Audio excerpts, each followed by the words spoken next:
ఇక్కడ బిర్యానీ కేవలం 100 రూపాయలకే ఇస్తున్నారు అండ్ స్టార్టింగ్ 100 రూపాయలు మాత్రమే. Hi guys, welcome back to my channel. ఈరోజు వచ్చేసరికి మనం పొన్నూరులోని అతియా రెస్టారెంట్కి అయితే వచ్చేసాం. ఇది వచ్చేసరికి పొన్నూరు బస్ స్టాండ్కి ఎదురుగా ఉంటుంది. వీళ్ళ స్పెషాలిటీ అంటే పొయ్యి మీద వీళ్ళు బిర్యానీ రెడీ చేస్తారు. వీళ్ళ దగ్గర బకెట్ బిర్యానీ కూడా అవైలబుల్గా ఉంటుంది. ఇక్కడ వచ్చేసరికి బిర్యానీ స్టార్టింగ్ 100 రూపీస్ మాత్రమే. ఇది వచ్చేసరికి ఇలా బిల్ కౌంటర్ అండ్ ఇది వచ్చేసరికి పార్సిల్ కౌంటర్. వీళ్ళ దగ్గర వచ్చేసరికి ఫాస్ట్ ఫుడ్స్ అండ్ పుల్కాస్ కూడా ఉంటాయంట. ఇది చిన్న హోటల్ అయ్యేసరికి అంబియన్స్ స్మాల్గానే ఉంటాయి. వీళ్ళ దగ్గర లూజ్ వాటర్ ప్రొవైడ్ చేస్తారు, ఆల్సో కూలింగ్ వాటర్ కూడా ఉంటుంది. అండ్ ఇక్కడ వచ్చేసరికి మేము ఒక స్టార్టర్ అండ్ 2 బిర్యానీలు చెప్పాం. స్టార్టర్ వచ్చేసరికి చికెన్ వింగ్స్ అనేది మేము చెప్పాం.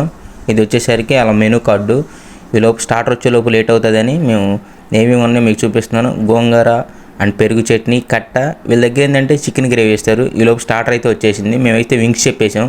ఇక్కడ వింగ్స్ వచ్చేసరికి స్టార్టింగ్ 100 రూపీస్. ఆ వింగ్స్ పైన లైట్గా నిమ్మకాయ పిండుకొని స్టైల్గా తింటూ ఉంటే టేస్ట్ బాగుంటుంది కదా. ఒక్కొక్క పీసు టేస్ట్ అయితే చాలా బాగుంది. 100కి న్యాయం అనిపించింది. కొన్ని చోట్ల ఏంటంటే రేట్ ఎక్కువ ఉండిద్ది, ఫుడ్ క్వాంటిటీ తక్కువ ఉండిద్ది. ఇక్కడ 100కి చాలా బెటర్. పీస్ కూడా లోపల చాలా సాఫ్ట్గా ఉంది, పైన బాగా డీప్ ఫ్రైడ్ అయ్యింది. మేము వచ్చేసరికి 2 బిర్యానీ చెప్పాం. ఒకటి దమ్ బిర్యానీ, ఇంకోటి ఫ్రై బిర్యానీ. దమ్ బిర్యానీ వచ్చేసరికి 100 రూపీస్. దాంట్లో చిన్న చిన్న పీసులు ఇచ్చాడు. టేస్ట్ అయితే చాలా బాగుంది. అంటే 100కి ఆ క్వాంటిటీ అనేది చాలా బెటర్ నాకు తెలిసి. మ్యాక్సిమం బయట అయితే బిర్యానీ 300 ఉంటుంది. ఆ పీసులు సాఫ్ట్నెస్ కానీ టేస్ట్ అయితే ఏ క్లాస్ అని చెప్పొచ్చు. ఎవరైతే పొన్నూరులో ఉంటారో వాళ్ళు అతియా రెస్టారెంట్లో తినొచ్చు, తప్పకుండా ట్రై చేయండి. టేస్ట్ అయితే మట్టుకి ఏ క్లాస్గా ఉంది. అండ్ నెక్స్ట్ వచ్చేసరికి మేము దమ్ బిర్యానీతో పాటు ఫ్రై బిర్యానీ చెప్పాను కదా.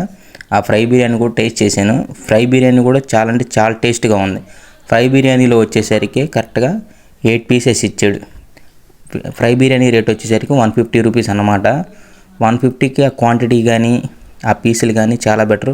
ఇక్కడ 100 అయినా 150 అయినా రైస్ అనేది అన్లిమిటెడ్. బిర్యానీ టేస్ట్ అయితే నాకు చాలా బాగా నచ్చింది. ఈ ఫ్రై బిర్యానీలో సెమీ లైట్గా గ్రేవీ ఉంది. ఆ రైస్లో కలుపుకుంది అంటే సూపర్.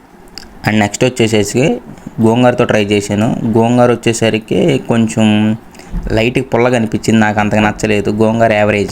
అండ్ నెక్స్ట్ వచ్చేసరికి కట్టా ట్రై చేశాను. మనం వెళ్ళేసరికి టైం వచ్చేసరికి 5:30 అలా అయింది. సో కట్ట అనేది హీటు తక్కువగా ఉంది. మేబీ వాళ్ళు 7కి అలా మళ్ళీ పెడతారంట హీట్గా. కట్ట అయితే టేస్ట్ అయితే చాలా బాగుంది. మేబీ హీట్గా ఉంటే ఆ రైస్లో కలుపుకొని తింటూ ఉంటే ఇంకా టేస్ట్ బాగుండేది అనుకుంటా. అంటే మ్యాక్సిమం ఏ రెస్టారెంట్కి వెళ్ళినా సరే చికెన్ గ్రేవీ అనేది ఏ బిర్యానీలోకి ఇవ్వరు. చాలా తక్కువ ప్లేసుల్లో మాత్రమే బిర్యానీలోకి చికెన్ గ్రేవీ అనేది ఇస్తారు. ఈ రెస్టారెంట్లో ఏంటంటే చికెన్ గ్రేవీ విత్ పీసులు కూడా ఇచ్చాడు. పీసులు ఏంటంటే కోడివి మెడకాయలు ఉంటాయి కదా, ఆ మెడకాయ పీసులు ఇచ్చాడు.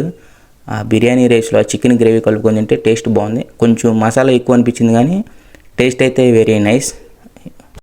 అట్లా తింటా ఆ గ్రేవీలో సగం గ్రేవీ నేనే తినేసాను. పాపం షాప్ వాడు చూస్తే ఫీల్ అవుతాడేమో. అండ్ ఫైనల్ టచ్ వచ్చేసరికి పెరుగు వేసుకున్నాం అన్నమాట. ఉత్త పెరుగు తింటే మనకు నచ్చదు కదా, పక్కన చికెన్ గ్రేవీ ఉంది, ఫుల్గా నోరు లాగేసేది కదా. ఆ పెరుగు చట్నీతో కూడా చికెన్ గ్రేవీ వేసుకొని ఫైనల్ టచ్ అయితే ఇచ్చేసాము. టేస్ట్ అయితే వెరీ నైస్ ఓవరాల్గా. ఎవరైతే పొన్నూరులో ఉంటారో తప్పకుండా అతియా రెస్టారెంట్ ఒకసారి విజిట్ చేయండి. థ్యాంక్ యూ, మరి ఉంటాను. నా వీడియో మీకు నచ్చితే తప్పకుండా సబ్స్క్రైబ్ చేయండి. ఓకే, మరి బాయ్.